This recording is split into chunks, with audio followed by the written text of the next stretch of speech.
The galaxy expelled the rebels, but Earth welcomed them. The radar showed 17 objects that had no business being there. Marcus O'Leary Allen had not slept. His coffee had gone cold twice already, and the vending machine down the hall had started making a sound like a small animal in distress. The UN Emergency Refugee Integration Bureau office smelled like printer toner and old decisions, which was its normal state. But tonight something different had settled into the walls. 17 vessels, no transponder codes, no registration numbers in any cooperative database Earth had been given access to. In the 6 years since first contact, descending in a controlled pattern over the Moroccan desert at a speed that said, "Careful not crashing," 83 km southeast of Agadir. His supervisor, Owen Clark, appeared in the doorway with the expression of a man watching a slow-moving problem arrive that he had specifically arranged his career to avoid. "Tell me those are weather balloons," Owen said. "Those are 17 very large weather balloons," Marcus said. Owen left to find someone with more authority to be appropriately concerned. Marcus picked up his jacket. He drove out himself. 3 separate department notifications came in telling him to wait for the assessment team. He read all 3 in the parking lot, set his phone on the passenger seat face down, and drove toward the desert. The assessment team was coming from Geneva. The military observation unit was deploying from the base outside Marrakesh. Neither would arrive first. Marcus had learned in a previous life, doing work he did not discuss over dinner, that the people who arrived first at anything decided what story got told. He parked where the road ran out and walked. The ships were not what he expected. They were large, but not in the clean, deliberate way the cooperatives first vessels had been 6 years ago. Those ships appearing over the Pacific with the confident presentation of something designed to make humans feel small. These ships had a different quality. Hull plates in mismatched colors, repair welds running across the surface like lines pressed into old skin. One ship had a section of its lower hull wrapped in what appeared to be heavy industrial packing material, held in place with cables that had no business being structural. Surviving, that was the word that came to Marcus, standing in the dark desert with the cold coming off the sand. Not impressive, not threatening. Surviving. The main ramp of the lead ship lowered, slow and grinding. She came out first. Marcus had the cooperative species files. He had spent the better part of 2 years reading them, the dense biological and cultural records the cooperative had shared with Earth as part of what they called a courtesy integration package. He had seen photographs of the Vreth. He had not been prepared for the real thing. She was smaller than the photographs. 7 limbs, the front 2 functioning approximately like arms, the rest distributed along her lower body in a way that made her movement look fluid, more like something flowing between positions than walking through them. Her skin shifted color as she moved, slow pulses of blue and green in the dark. He would learn later that those patterns were not decoration. She stopped 10 from him. She looked at him the way Marcus had seen people look at border officers, calculating, measuring the human on the other side of the process for the specific type of refusal that was coming, and how much it would cost to survive it. Marcus knew that look. His father had worn it at enough checkpoints. He said, "You picked a difficult Tuesday for this." The small node behind what might have been her ear hummed quietly for 2 seconds. She said we had very few Tuesdays remaining. Marcus looked at the ships. Behind her, more figures appeared on the ramps, not all Vreth, other shapes he had no classification for, eyes that caught the moonlight at angles that did not match anything in his reference file, a species so small that 3 of them had climbed together near the ramp edge just to see over it. He took the intake form from his jacket pocket. Standard issue, he had carried blank ones everywhere for 11 years from his first processing job in a camp on the Turkish border to 3 different desk assignments that were supposed to be promotions and felt mostly like longer hours. When people arrived at borders with nothing, the first thing you gave them was a form, because a form meant the system had looked at you and decided you existed. What is your name? He asked. She said Vel. He wrote it down. He asked the next question, then the next. Behind Vel, the movement on the ramps organized itself into the patient, practiced flow of people who had been waiting a long time to stop moving and were not yet sure they were allowed to. The transmission had come in during the descent. Marcus had played it on his phone on the drive out, his translation software taking 15 seconds to process it into something his brain could hold. Does your planet have a word for asylum? He had stared at his coffee when he heard it. Why Earth? Marcus asked. Of everything in range, every system, every world. Why here? Vel's bioluminescence shifted into something new. He had no name for it yet. The cooperative briefed every integrated world when you made contact. She said they described you as Category 3, unready, too attached to individuals over systems, too willing to make choices based on what you felt, rather than what your assessments showed. She paused. They said it as a warning, she said. We heard it as directions. Marcus looked down at the form.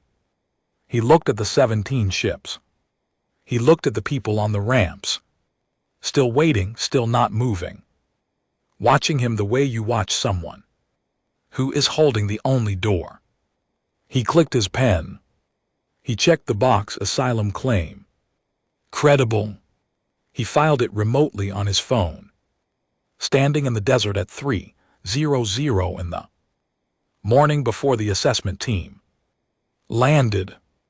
Owen called twice before sunrise. Marcus let it ring. He was still filling out forms.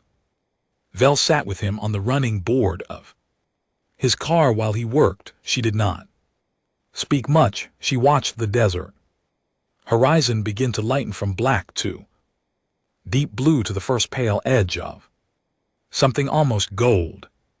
When the assessment team's vehicles appeared on the horizon as dust and headlights, Vel stood and looked at Marcus. Will they take it back? She said. Form. Marcus folded his copy and put it in his jacket pocket. They can try, he said. The sun came up over the desert. It painted the 17 battered ships in orange and gold, and they stood there taking it, like people who had not been sure they would see another sunrise and were not going to look away from this one. Marcus had a lot more forms to fill. He got started. Ambassador Soft Cariel of the Galactic Cooperative arrived on a Thursday with a file and official title and the particular energy of someone who had come to correct a mistake before it became a precedent. He was not unfriendly. That was the first thing Marcus noticed. Unfriendly. He could have worked with. Soft Cariel was precise. He moved through the UN briefing room with the steady confidence of someone who had done this exact thing on other worlds and found that it always resolved the same way.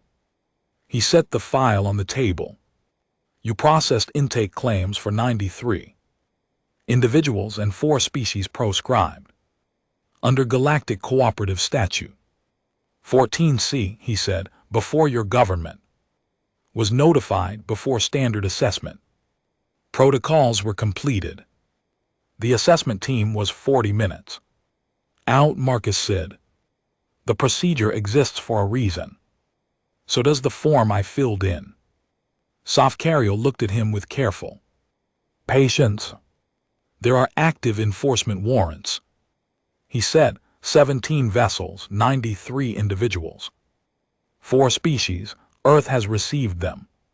Without full information, which the cooperative understands, that situation can still be resolved without consequence to your integration process. He opened the file. Marcus had the file too. He had read it at 2:00 in the morning in his office, with the lights down and a drink he had not finished. Safcario read the charges aloud. Marcus followed on his translated copy. Charge 1, unlawful resistance of mandatory genetic compliance protocol. 7. The cooperative had ordered a review of the Vreth home colony, compulsory, non-negotiable under integrated world statutes. The file called it optimization sampling. The Vreth had voted unanimously to refuse. Then they had sealed the facility and declined to open it. Charge 2, unauthorized obstruction of stellar reclamation. The Vreth moon had been designated resource territory, mining schedule filed and approved. The schedule contained no provisions for the 40,000 people living on the moon. The Vreth had loaded those people into ships and cleared the moon before the mining fleet arrived. The file called this theft of registered resource territory. Marcus set his pen down when he read that word. He picked it back up. Charge 3, harboring and concealment of proscribed species. The other 4 species in the cargo holds, each officially listed as ecologically redundant, each carrying a cooperative designation that his translation notes rendered after 3 layers of processing as scheduled for humane processing. The Vreth had been hiding them for 3 years in cargo holds fitted with life support, moving when the cooperatives detection patrols came close, feeding them from their own supplies. Safcario finished. He had the satisfied expression of a professional who had completed a task. The expected order. Marcus's colleague Kate Brennan was at the corner of the table with her notepad. She had been very still for the last 10 minutes. Marcus could see her deciding something. The room was quiet. So the charges are, Marcus said, refusing a medical procedure, moving civilians out of a demolition site, and hiding people from a list. Safcario said, those are considerable oversimplifications. I know, Marcus said, bad habits. Owen, sitting in the second row, had the expression of a man calculating in real time which parts of this situation were his responsibility and which ones he could reasonably attribute to Marcus alone. Safcario placed a second document on the table. Earth's integration assessment has been paused, he said. Full cooperation with extradition procedures will resume the process without penalty. Earth has 72 hours. He looked at Marcus with calm, professional directness. I understand you may have personal feelings about this, he said. Professional ones, Marcus said, same thing in this case. After Sithcario left, the room stayed quiet for a long moment.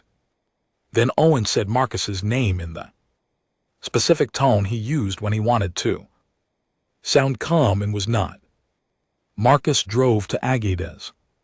Kate called him an hour in. I read the underlying order, she said. The actual cooperative document behind. The genetic compliance charge, not just the charge sheet, the original authorization, and the optimization sampling. It was a population review for hereditary markers. A pause. The markers were identified in the cooperative's own behavioral research as associated with organized resistance to institutional authority. The road noise filled the car. They were screening for people likely to say no, Marcus said. That is what the document says, Kate said with different words, but yes. And the species on the humane processing list. All four had histories of organized opposition to cooperative expansion in their home sectors. It is in the background files. You have to go 3 levels deep to find it. Marcus drove. He thought about his father. He did not go there often. It cost too much. But there it was, his father across a desk from a man with a file being told that certain administrative irregularities in his records required review, social recalibration, different century, different planet now. Same desk, same file. He reached Agadir just after noon. The converted agricultural complex outside the city had been chaotic when he left. It had organized itself the way displaced people always organize themselves when given the smallest amount of structure to work with. Areas for sleeping, areas for meals. Children had found the open courtyard near the eastern building and were doing something that might have been a game with flat stones. Vel found him in the second courtyard. She looked different in daylight, less coiled, still watchful, but with a quality that was closer to stillness than bracing. You came back, she said. I need to understand something, Marcus said. When you left, when you loaded the ships and went, you knew charges would be filed. Yes, sir. You knew you would be pursued. Yes, sir. You came here anyway, to a category 3 world, no galactic standing, no enforcement record. You came here knowing we might send you back. Vel was quiet. We went to 7 other worlds, she said. 6 told us to leave before we landed. The 7th let us land and then send our coordinates to the cooperative. She looked at Marcus steadily. 7 months before we arrived here, we found a transmission from your planet, a speech.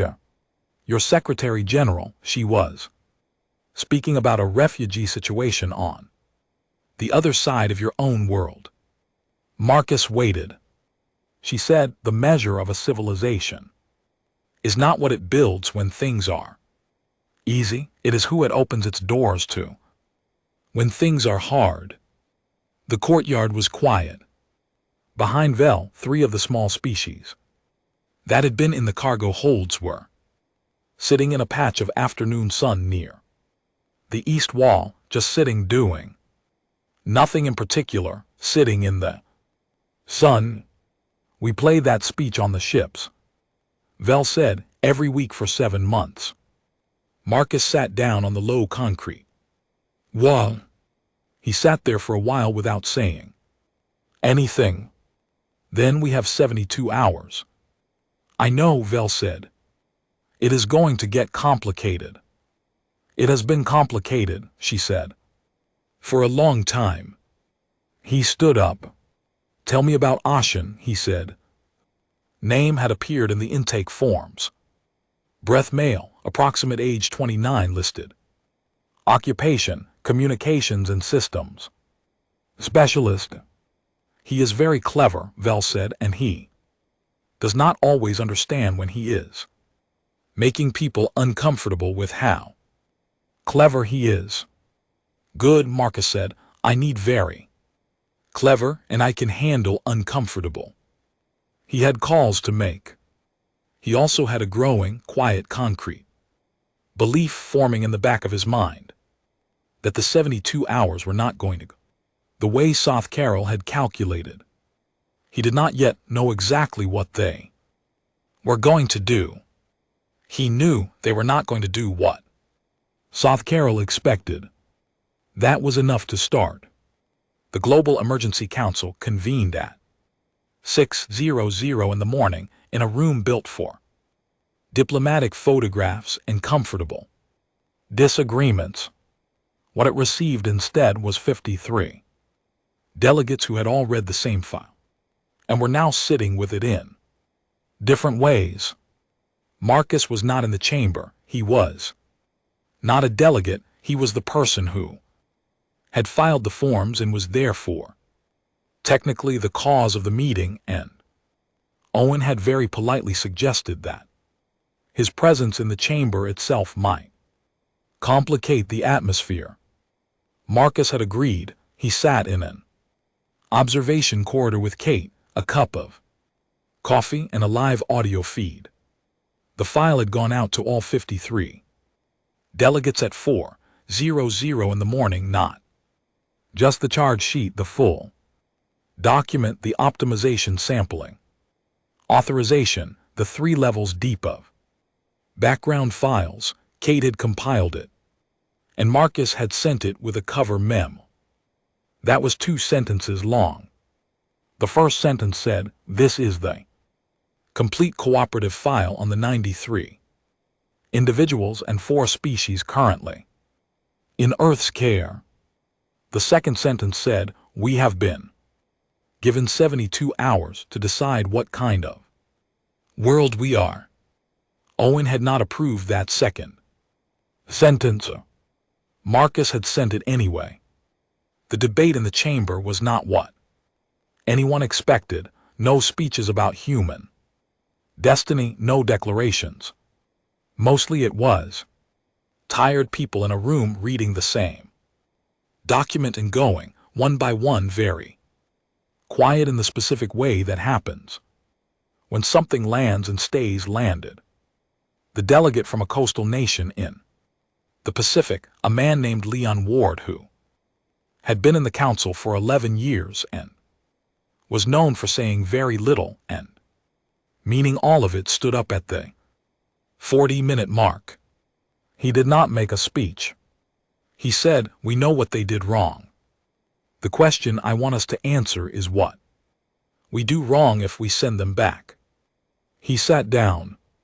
The room stayed with that. Marcus sat in the corridor listening to the silence on the audio feed. Kate was writing something in her notepad. He did not look at what South Carroll had been given a chamber seat as official observer.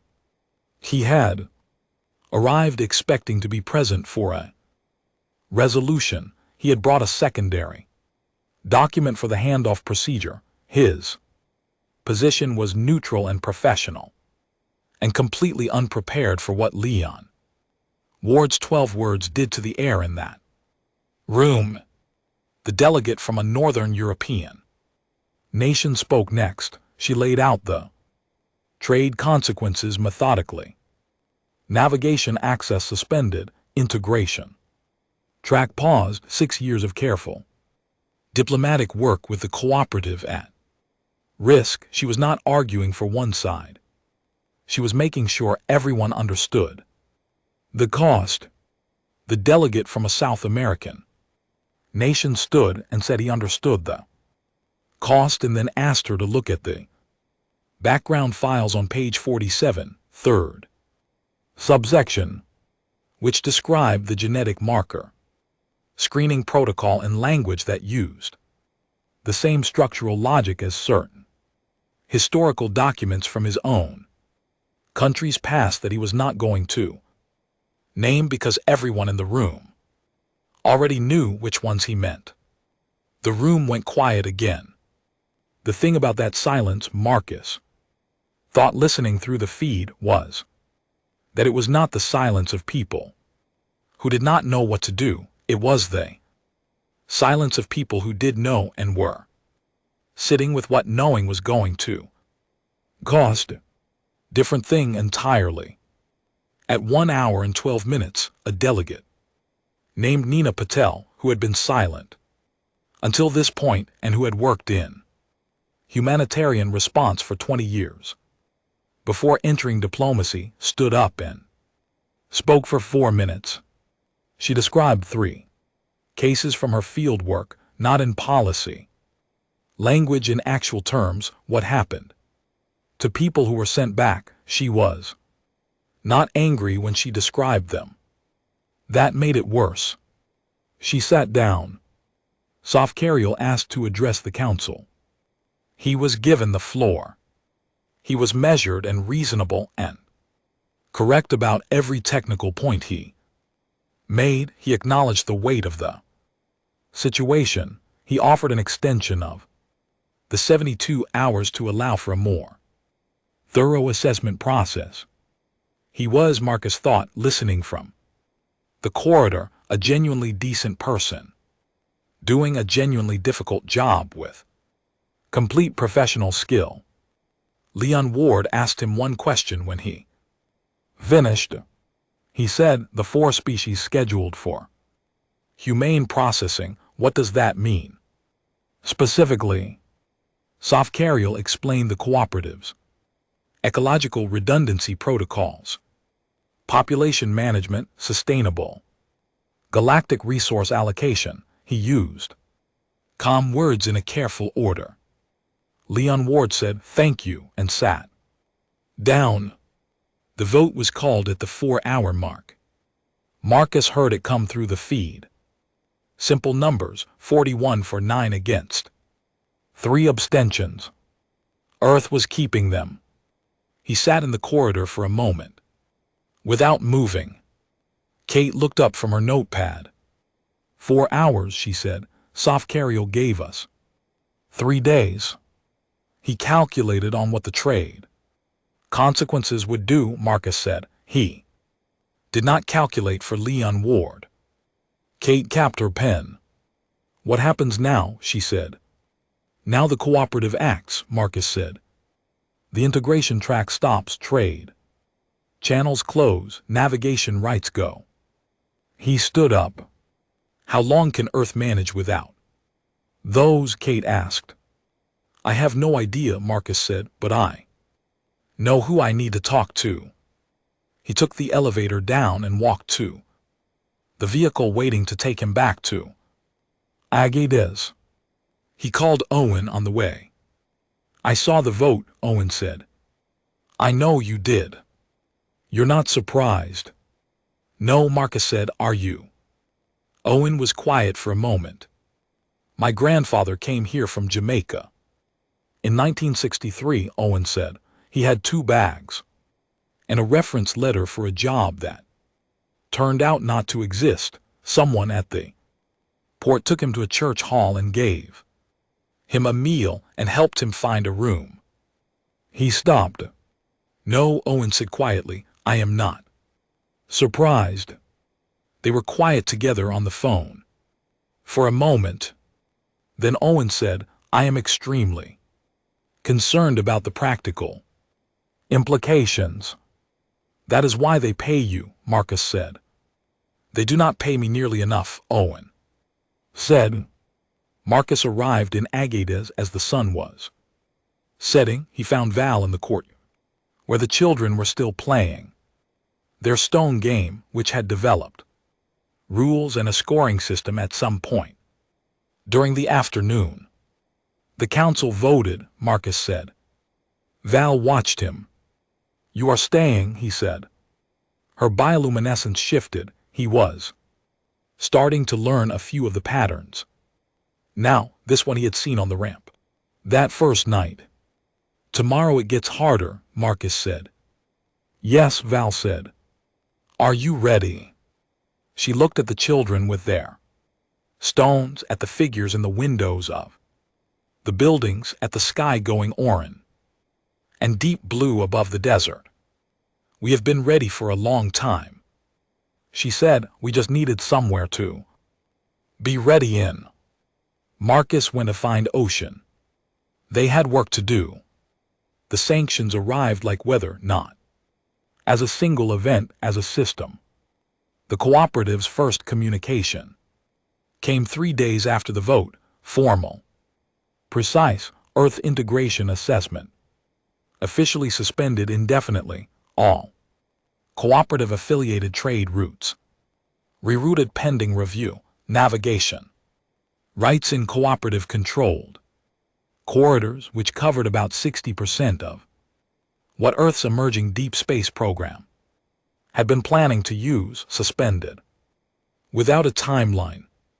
The communication was 2 paragraphs long. It took about 30 seconds to read. It took about 6 months to feel.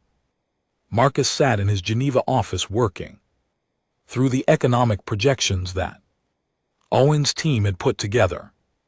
Agricultural yield losses in regions that had been using cooperative, developed soil management techniques, medical supply chain disruptions for 4 compounds that had come through cooperative trade channels and had no current Earth-produced alternatives.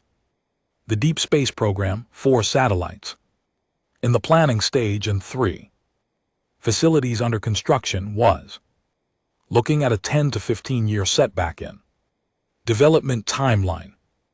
12 pages of projections, each one of them real, each one of them the cost of 41 votes. Marcus read all 12 pages, then he put the file down and went to find Ocean. Ocean was in the communications room that had been established in the Agades facility. He was sitting in front of 4 screens simultaneously and eating something that looked like a flattened rectangle and had been synthesized from the facility kitchen's attempts to approximate Vreth dietary requirements. He was eating it with the resigned expression of someone who has decided that sustenance is sustenance. He was 29 years old and he had broken the cooperative's basic navigational blackout on Earth in 11 weeks using equipment that was not designed for the purpose. The agricultural projection, Marcus said, the soil management techniques we are losing, can any of those be replicated? Ocean looked at him with the specific expression he wore when someone asked him a question he had already answered inside his own head. 3 of the 7 techniques, yes, he said, they are not complex. Cooperative made them appear complex too. Maintain the supply relationship, I can. Write the base methodology in 2 days. 2 days, Marcus said. 1.5, Ocean said, if you get me a different food. Marcus got him a different food. That was the beginning of what Marcus would later call, in the report he eventually wrote about this period, the strange season. Not a good name, he could not find a better one. The sanctions were real. He did not pretend otherwise to anyone who asked. The trade losses were real. The navigation restriction was real. 3 other species Earth had been building cautious preliminary contact relationships with went silent within a week of the cooperative's announcement, because that was what happened when a Category 3 world made a Category 9 jurisdictional error. The rest of the galaxy waited to see if it would be corrected. What the cooperative had not calculated was what lived in the Agadir facility. Ocean and 3 Vreth communications specialists rebuilt Earth navigational blackout workaround into a functional deep space relay in 8 weeks. They used components that were not designed to work together, operating principles they cooperative had classified as unavailable to Category 3 worlds, and 2 commercial satellites that Earth had already launched for unrelated purposes. When Marcus asked how Ocean had accessed the classified operating principles, Ocean looked mildly puzzled and said he had assumed they were publicly available, since they were based on mathematics any secondary student should know. The moth biologist, a species physically small enough that they worked at modified children's desk height with minds like filing systems that never lost a folder, asked Kate one afternoon if they could review Earth's medical research databases. They spent 3 weeks cross-referencing. When they came to Marcus with the results, they brought a document 40 pages long and an apology that it had taken so long because the translation layer had slowed their work. The document contained 17 medical treatment protocols they had developed in the cooperative's biological archives that were directly applicable to human physiology conditions Earth's medicine was currently managing rather than solving. We did not develop these for humans, the eldest moth explained through translation. We developed them for our own people. The underlying biology is different, but the mechanism is similar enough we wanted to share them. Why? Marcus asked. The moth looked at him for a moment.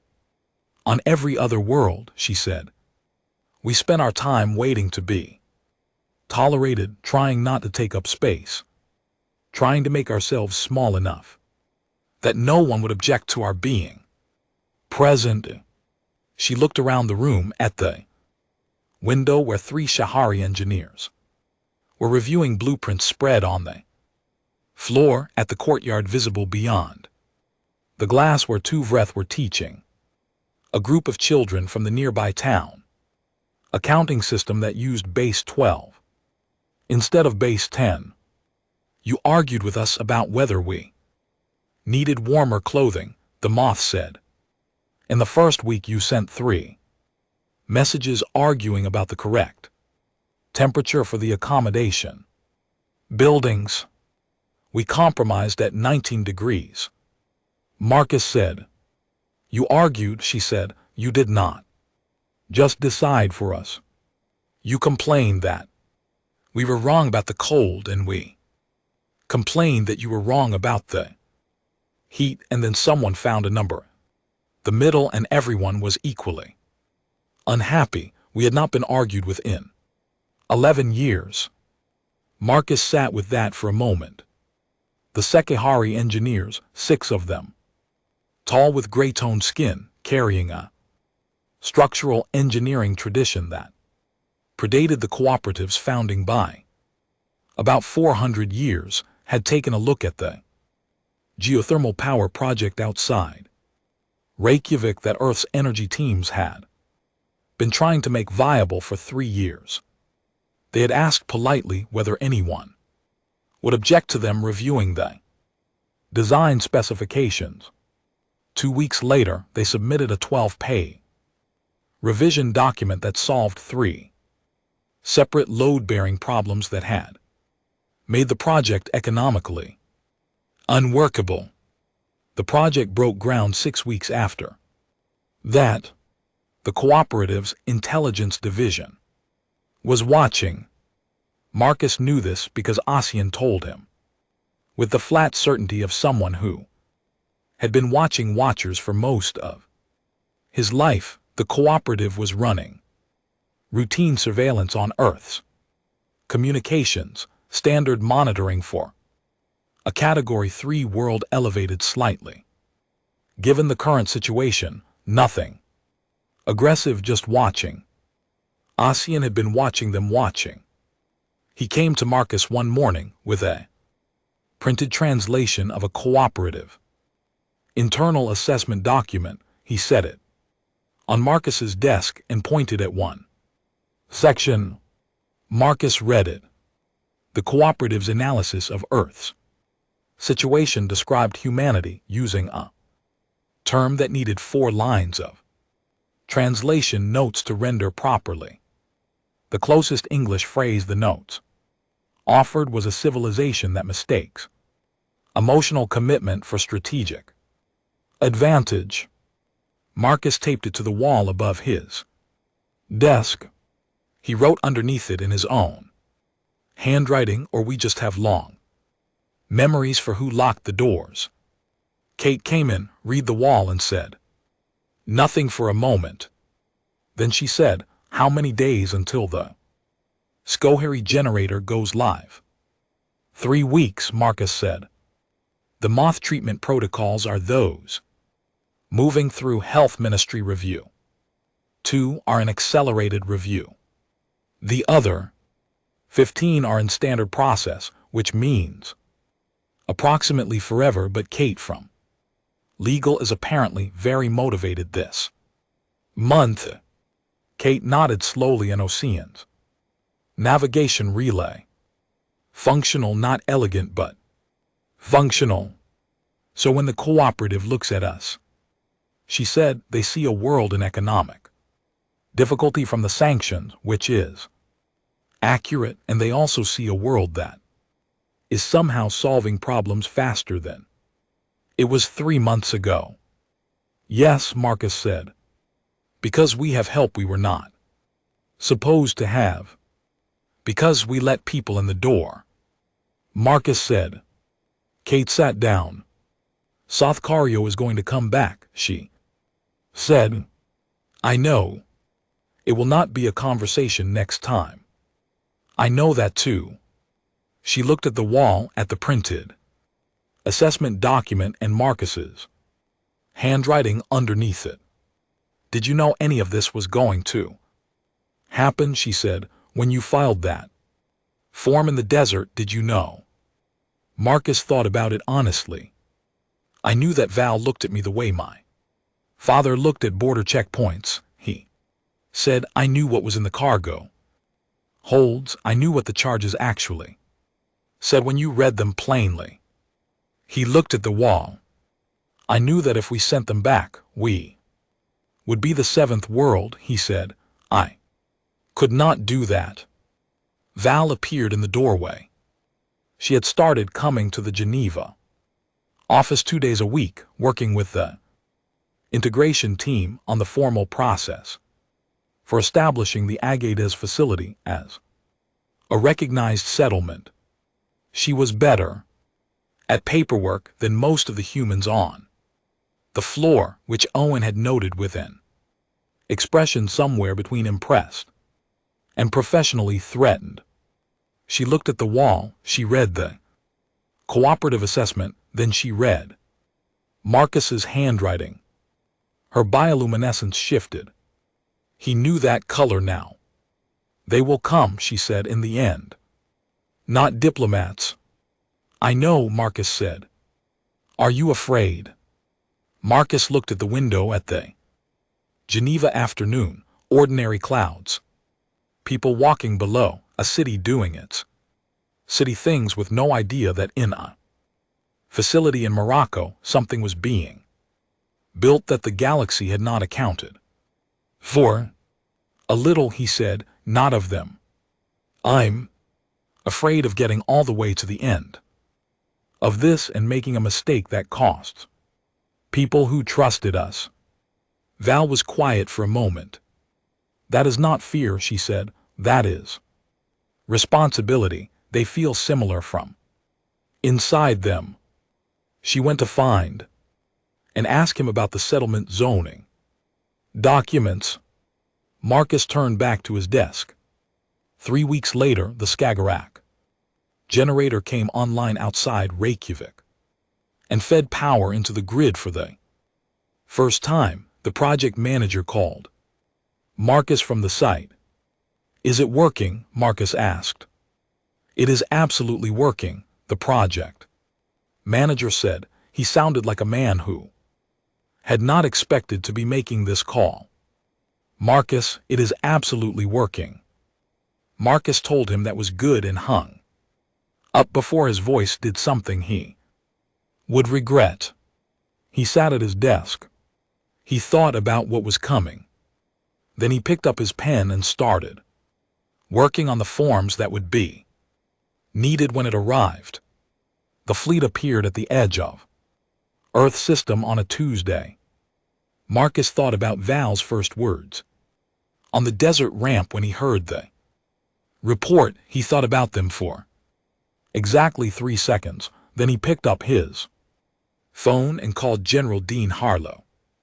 Harlow ran the Joint Space Observation Command that had been established with minimal ceremony and minimal budget 6 weeks after the Wraith arrived. He was a compact man with gray hair and the measured voice of someone who had spent 30 years making decisions that could not be undone.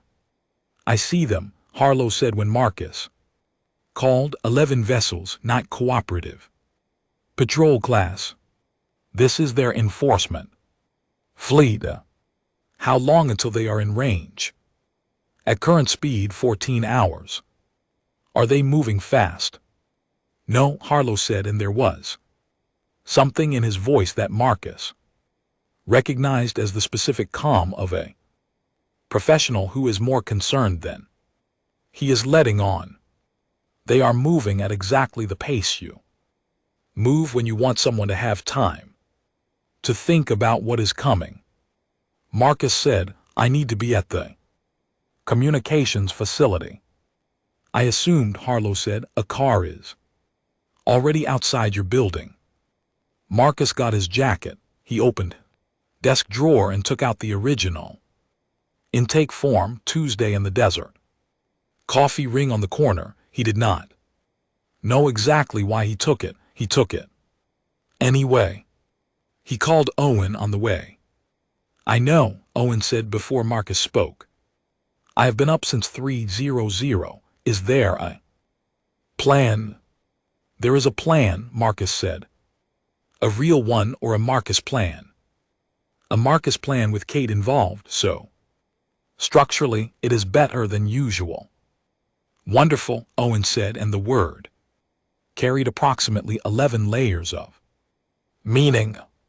The communications facility outside Geneva had been upgraded 3 times since the Vreth arrived, mostly through Ocean's persistent suggestions and 2 grants from the Deep Space Program. It looked nothing like it had 18 months ago. Half the equipment had Vreth components in it. This had triggered several regulatory review processes that Marcus had processed, approved, and moved past at a pace that Owen described as entrepreneurial and the review board described as irregular. Ocean was already there when Marcus arrived.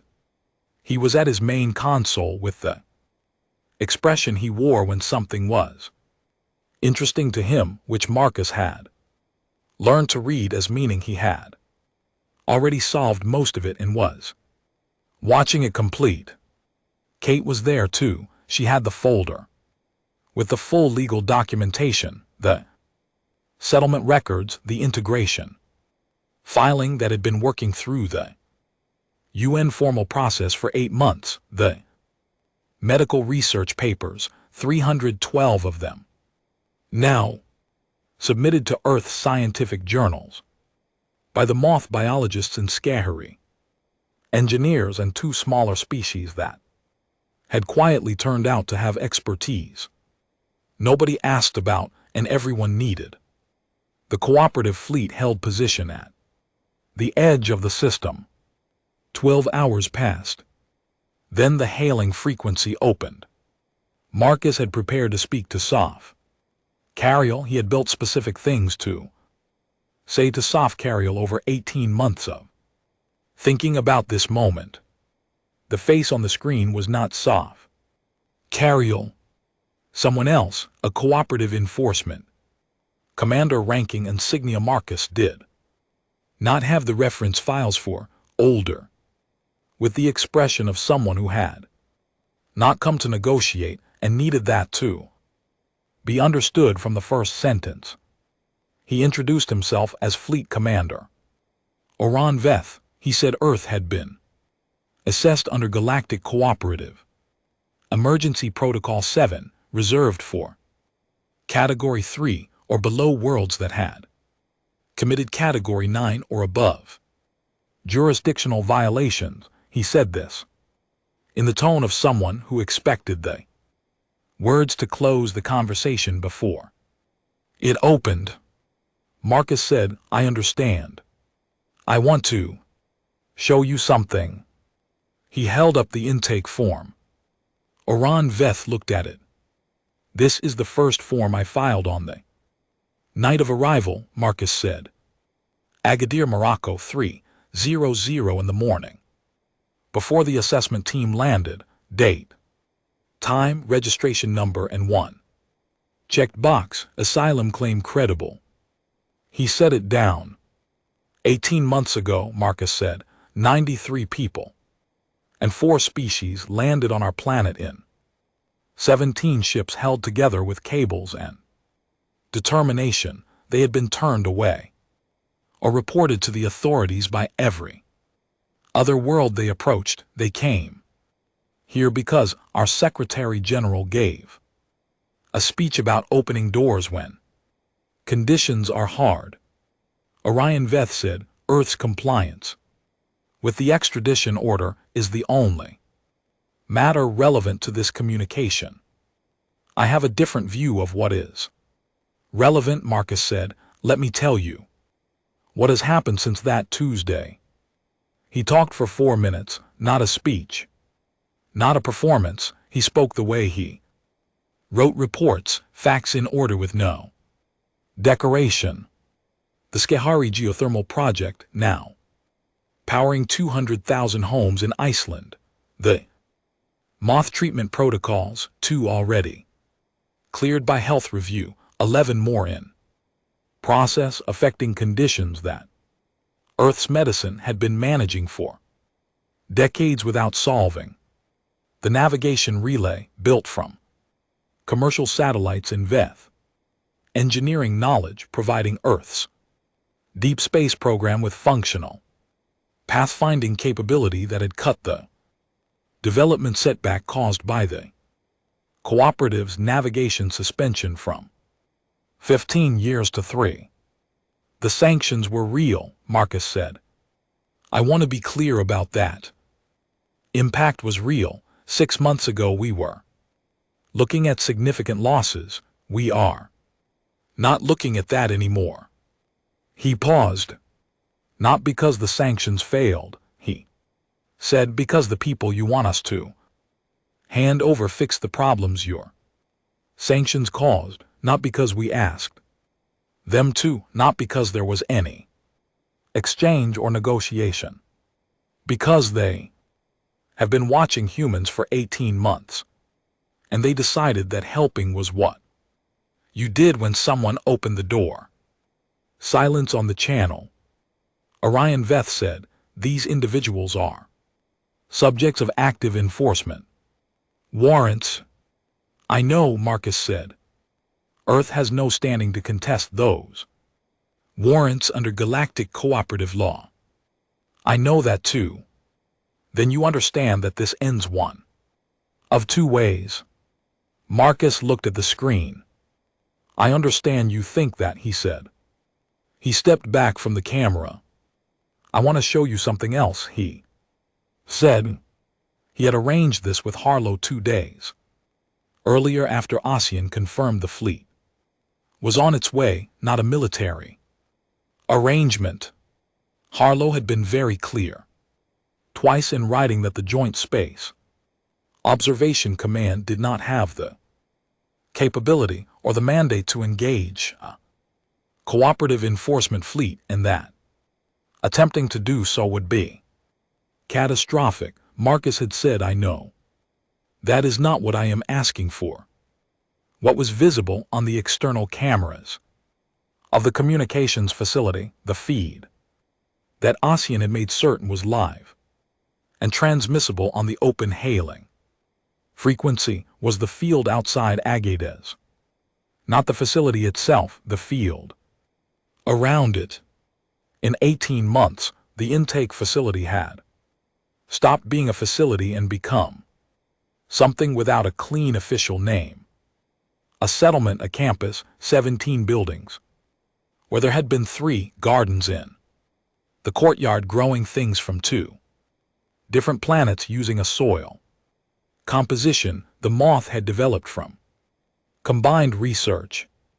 Children, human breath, 2 other species in the outdoor space with their stone game that had its own rule book and a seasonal championship and arguments about scoring that crossed 3 language systems.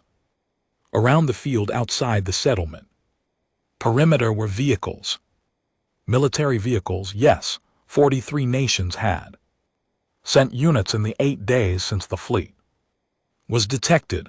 Harlow had coordinated it with the efficiency of a man who he'd been waiting for something real to do for 18 months. They were positioned in a broad perimeter, not aimed at anything, not arranged in an attack formation, simply there, the way a wall is there. But there were other vehicles too. Private cars parked in rows that stretched beyond what the camera could show, people standing near them looking at the sky. Marcus had not organized that. Nobody had organized that. It had happened the way things happen when information is public and people decide for themselves what it means to them. Journalists from 60 countries had been covering Agadez for a year and a half. The moth treatment protocols had names attached to them now, patients who had recovered, doctors who were publishing results and giving interviews. The Sharia engineers had their own press coverage. Oh, she had become, through no intention of anyone involved, something between a minor celebrity and a folk hero, because he had fixed the navigation blackout and then given a 3-minute interview in which his dry, precise humor had translated so well that the clip had been watched 300 million times by people who found in it something they recognized. The people in the field had not come because Marcus asked them to. And GT clears throat. And GT, they had come because they had read the same files the delegates had read. Orion Vest looked at the camera feed. His assessment software calculated the military positioning and returned a threat rating, significant, manageable. His assessment software had no variable for rows of private cars for people who had driven out to a field in Morocco on a Tuesday for no strategic reason, and every personal one. The feed showed them standing in the afternoon light looking up at a sky that held 11 enforcement vessels and did not look away from it. Orion Veth said nothing for a long moment. Marcus said, "You will note that I have not threatened you. I have not made a military claim. I do not have the standing to make one, and I would not if I did." He picked up the intake form. "What I have done," he said, "is file paperwork, lots of it. The original intake form you can see in my hand, the asylum claim approval filed through the UN process, currently in formal legal review, the settlement establishment documents, the research publication records, the integration filings, 341 pages submitted 8 months ago and currently being processed by a committee that has been working on Saturdays." He held the form for a moment. "This is what we do," he said. "We file forms, we argue about building temperatures, we have 18 months of documented arguments about whether the East Courtyard needs more lighting. whether the kitchen ventilation is adequate, whether the stone game in the south yard presents a safety concern. He set the form on the desk. We are not a Category 3 world, he said. Technically, by your criteria. Yes, but your criteria measure technological integration and cooperative compliance. They do not measure what we are actually good at. He looked at the screen. You're good at finding this fine, he said. Humans, we have survived things that should have ended us over and over throughout our entire history, and the mechanism was always the same. Someone opened a door, someone filed a form, someone argued about building temperatures until a compromise was reached at 19 degrees, and everyone was equally unhappy, but nobody was cold. The communications room was very quiet. Kate had the folder open in her lap, but was not looking at it. Ashian was watching the screen with his head slightly tilted, which was the expression he wore when he was watching something he found genuinely surprising. Vel was standing behind Marcus. He had not told her to be there. She had come. Orion Veth said, "You are asking the cooperative to close 17 enforcement warrants." "No," Marcus said, "I am asking you to look at that camera feed and decide if closing those warrants costs you anything real." He let that sit. "The people in those cars are not going home," he said. "The 43 military units in that field are under orders that were not mine to give and are not mine to rescind. What happens if you proceed is not a military engagement that you win. It is a record." He looked directly at the camera. "It is a file," he said, "with a date on it and a checked box, and the entire planet watching what you put in it." The fleet held position. 1 hour. 2. 3. Marcus drank his coffee. Vel sat beside him at the console. She did not hold his hand. She was close enough that it counted. Ashian monitored the fleet's positioning and ate his improved synthesized food and said nothing. Kate read the settlement documents. Again, not because she needed to, because she needed something to do with her hands. At the 3-hour mark, Orion Veth opened the channel. He said, "The cooperative will be reviewing Earth's Category 3 classification." He said it without emotion, the tone of a man delivering a message that had been decided somewhere above him and was now being communicated downward. "Pending review," he said. "Enforcement action is suspended." He closed the channel. The fleet began to move slowly at the precise pace of something that wanted the record to show it had not rushed. The communications room was quiet for about 5 seconds. Then Kate said, "Pending review." "Pending review," Marcus agreed. "That is not the same as dropped." "No," Marcus said, "it is not. So this is not over." "Not even close," he said. "There are months of review process coming. Possibly years. The integration track will have conditions. The warrants will be suspended, not dismissed. This is the beginning of a very long argument." He looked at Val. Her bioluminescence was doing the color.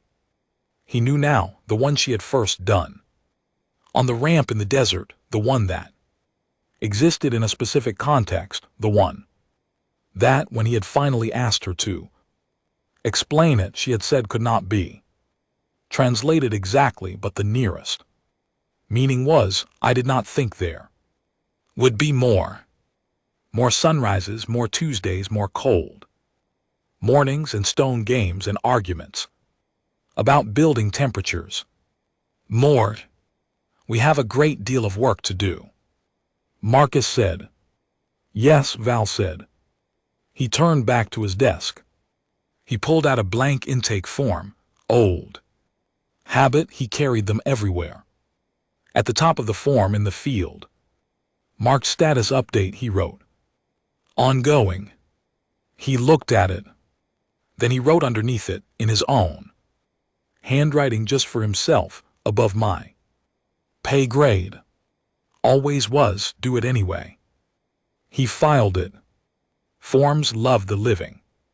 He had always believed that.